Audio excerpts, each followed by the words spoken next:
À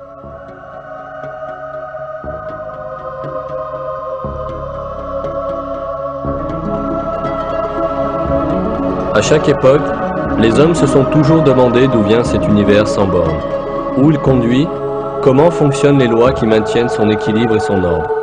Depuis des siècles, les savants et les penseurs ont effectué de nombreuses recherches à ce sujet et ont produit toute une série de théories.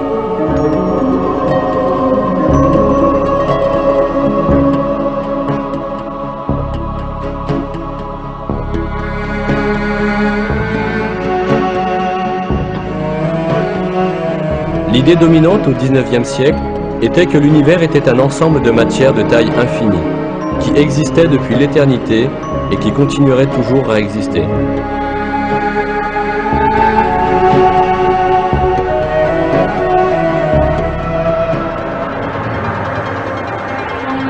Cette vision, qui est le fondement de la philosophie matérialiste, niait l'existence du Créateur, tout en affirmant que l'univers n'avait ni commencement ni fin.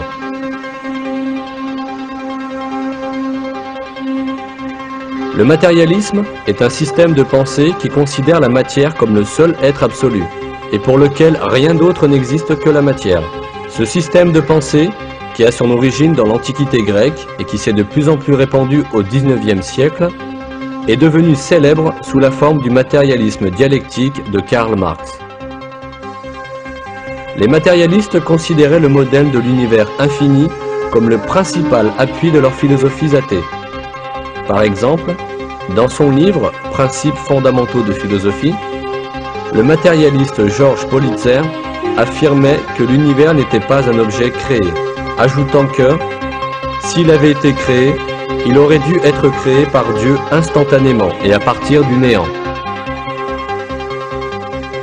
Lorsque Politzer affirmait que l'univers n'avait pas été créé du néant, il s'appuyait sur le modèle statique de l'univers en cours au XIXe siècle.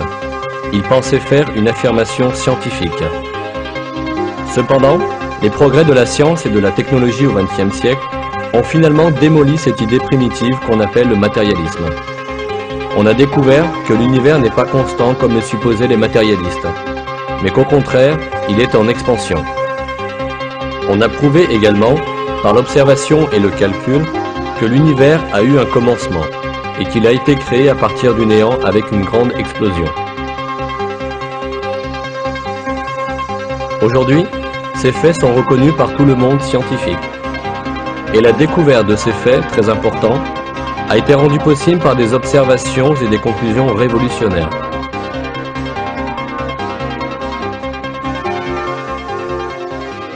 En 1929, à l'observatoire de Mount Wilson en Californie, un astronome américain appelé Edwin Hubble a fait une des plus grandes découvertes de l'histoire de l'astronomie.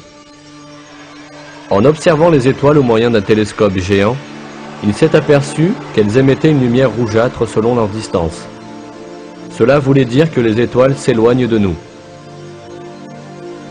En effet, selon des lois reconnues en physique, le spectre des rayons lumineux se déplaçant vers le point d'observation tend vers le violet, tandis que le spectre des rayons lumineux s'éloignant du point d'observation tend vers le rouge. Les observations de Hubble ont permis de découvrir que la lumière des étoiles tend vers le rouge.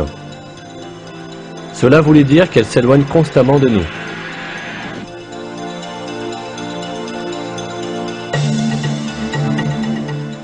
Peu après, Hubble fit une autre découverte capitale.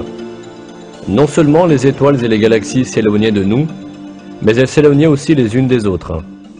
Puisque tous les éléments de l'univers s'éloignaient les uns des autres, la seule conclusion possible était que l'univers est en expansion constante. Pour mieux comprendre,